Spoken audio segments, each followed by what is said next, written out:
வணக்கம் நண்பர்களே, மேசி ஆடியோஸ் கோயம்புத்தூர் சூலூர். இன்றைக்கான வீடியோவில் அப்படின்னு பார்த்தீங்கன்னா 5.1 டோட்டல் பேக்கேஜும் 7.1 டோட்டல் பேக்கேஜும் வந்து பார்த்திங்கன்னா இன்றைக்கி வந்து நம்ம வந்து பார்சல் பண்ணி வெளியில் போகுது.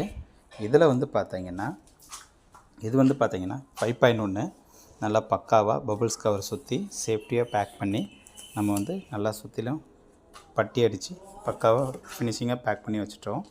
இதில் வந்து பார்த்திங்கன்னா ஸ்பீக்கர் செட்டப்பு எல்லாமே இதில் போகுது. 5 ஸ்பீக்கரும் அதில் போகுது. இது வந்து பார்த்திங்கன்னா சப்பு பாக்ஸ் வந்து இதில் போகுது. அடுத்தல வந்து பார்த்திங்கன்னா இது வந்து மேலே இருக்கிறது வந்து பார்த்திங்கன்னா சப்போடது, ஒன்லி சப்பு மட்டும். அடுத்தல கீழே வந்து பார்த்திங்கன்னா நமக்கு 7.1 ஆம்ப் வந்து இதில் வந்து போகுது. அடுத்தல வந்து பார்த்திங்கன்னா இதில் வந்து 7 ஸ்பீக்கருமே ஒரே பாக்ஸில் பக்காவாக சுற்றின அட்டை வச்சு நல்லா ஃபோம்லாம் வச்சு பக்காவாக ஃபினிஷிங் பண்ணி அனுப்புகிறோம். இந்தமாதிரி தேவைப்படும் நண்பர்